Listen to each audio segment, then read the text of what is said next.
Assalamualaikum warahmatullahi wabarakatuh. Bismillahirrahmanirrahim. Wassalatu wassalamu ala Rasulillah wa ala alihi wa ashabihi wa mawala. Jemaah salat muslim ikhlas rahmatullah.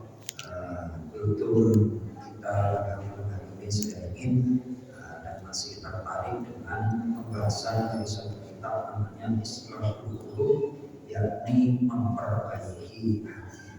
Di antara cara-cara memperbaiki hati kemarin disampaikan adalah hati kita harus diajak untuk memahami ayat-ayat Allah, mendengar ayat-ayat Allah, menyaksikan kebesaran-kebesaran Allah.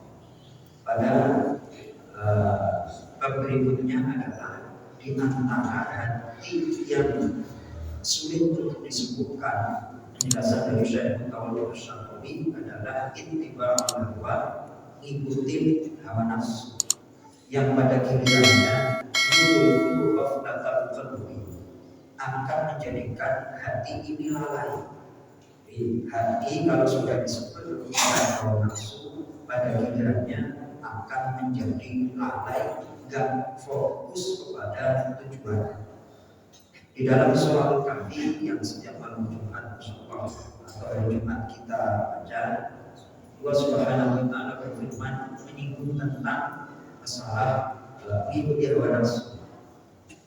Dalam surah Al-Kahfi ayat 28, Allah Subhanahu wa taala berfirman, wasbir nafsaka ma'al ladzina yad'una rabbahum bil ghadati wal 'ashyi yuriduna wajhahu wa la ta'du 'aynaka 'anhum turidu zinatal hayatid dunya wa la tuti' man aghfalna qalbahu 'an dhikrina wattaba'a hawahu wa kana amruhu furqa. Dan sabarkanlah jiwamu, sabarkanlah dirimu wahai Nabi Muhammad bersama orang-orang yang mereka beribadah kepada Rabb mereka pada waktu pagi dan petang. Yuriduna wajhahu, mereka hanya menginginkan zat Allah, dan jangan engkau palingkan pandangan dari mereka. Perhatikan mereka, jangan berpaling. Kalau engkau berpaling, turidu zinatal hayatid dunya, engkau ikuti perhiasan kehidupan dunia. Dan janganlah engkau mengikuti orang yang kami lalaikan hatinya an dzikrina, dari mengingat kami, wattaba'a hawa, dan mengikuti hawa nafsunya. Kita punya teman ketika waktu azan kok enggak arahnya ke masjid terus menerus seperti itu, jangan diikuti. Bahasa Al-Quran, jangan engkau mengikuti orang yang kami lalaikan hatinya dari mengingat kami, berzikir kepada kami, wattaba'a hawa, dan ikuti hawa nafsu. Zikir yang paling top itu adalah ketika dipanggil sholat, kita berangkat bergegas berusaha menuju ke masjid sholat berjamaah. Kok kita punya teman, punya kolega, ketika waktu azan dia berpaling, gak usah diikuti. Ini perintahnya Allah, bukan perintah saya. Kalau mendamai bagaimana silakan, tapi ketika waktu azan dia masih nongkrong terus, sudah gak usah diikuti nongkrongannya, berpaling, tinggalkan. Kalau sudah seperti itu ikuti hawa nafsu, wakana amruhu furqa, maka lagi rapat partai terus ada wah bisa aja pas rapat partai terus panggilan asal gimana? Wah, saya kelihatannya dengan pertanyaan berat, nggak mampu menjawab, nanti jawabannya dipending. Ya, jawabannya dipending. Itu ada yang bertugas khusus untuk menyampaikannya. Saya bacakan ini. Wa kana amruhu furqa, dan urusannya nanti akan melampaui batas. Itu pasti. Orang kalau ngikutin hawa nafsu itu pasti urusannya akan melampaui batas. Kemudian di dalam surah An-Nur ayat 29, Allah Subhanahu wa taala berfirman, ini yang saya jadikan patokan juga, balil ladzina zalamu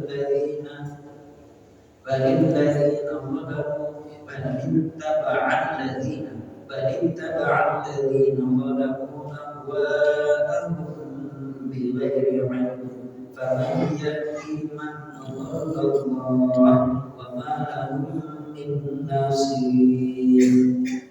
Balittaba'al ladzina zalamu ahwa'ahum bighairi 'ilm, tetapi atau bahkan orang-orang zalim itu mengikuti hawa nafsunya. Orang kalau mengikuti hawa nafsu, ujung-ujungnya bighairi 'ilmin, didasari nggak ada landasan ilmunya.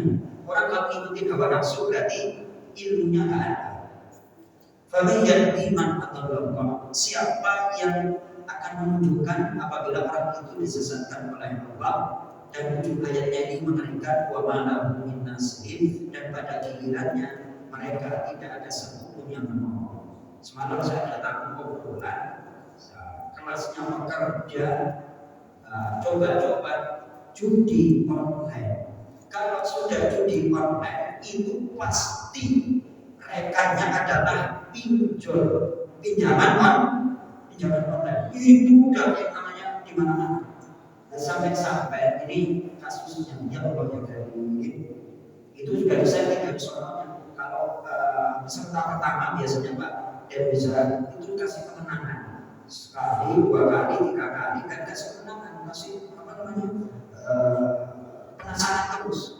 Judi online saudaranya adalah pinjaman online. Akhirnya yang kerjanya itu sebenarnya gajinya lumayan, dari kampung, dari daerah Jawa Tengah Solo, sampai makan pun nggak mampu, makan gratis di tempat kerjanya nih. Jadi makannya itu 3 kali lipat Mas. Kenapa? Untuk ramal malam pagi hari dia nggak makan, dan itu nyata terjadi. Makannya itu 3 kali. Gara-gara kenapa makannya? Terus diledekin sama temannya, mau tahu apa nggak ada pengungsi rohingya? Pengungsi rohingya. Mana masa di Jakarta ada pengungsi rohingya? Pengungsi rohingya kan di Aceh. Ternyata makannya itu nggak kira-kira 3 kali lipat ditanya mau makan. Ngapain makan sampai segitunya? Iya Pak, tapi saya nggak makan. Terus tambah mie lagi, mie-nya buat besok. Jadi saya makan itu siang ketemu siang, gara-gara gaji sebulan untuk menutupi tunjangan pinjol itu yang Allah ya Karim. Dan ini nyata. Ini kita dakwah sama saudara-saudara kita. Kalau sudah dekat-dekat dengan judi online atau pinjaman online, setan semuanya kan. Anehnya kok judi online itu nggak ditangkap pada Indonesia, ya kan? Polisi itu kan punya alat cybercrime kayak gitu kan, masa nggak ditangkap sampai sekarang? Ada apa dengan kepolisian itu kok nggak bisa nangkap judi kan? Dengan alat yang ada dari luar negeri, dari Jerman, kok nggak nangkap? Ada apa itu, Mas Tonton? Ada setoran. Waduh, nggak tahu deh kalau kayak model-model seperti itu yang Allah yang Karim. Itu mengakibatkan masyarakat jadi terjumus kepada kesulitan. Sekali lagi, jangan ngikutin hawa nafsu.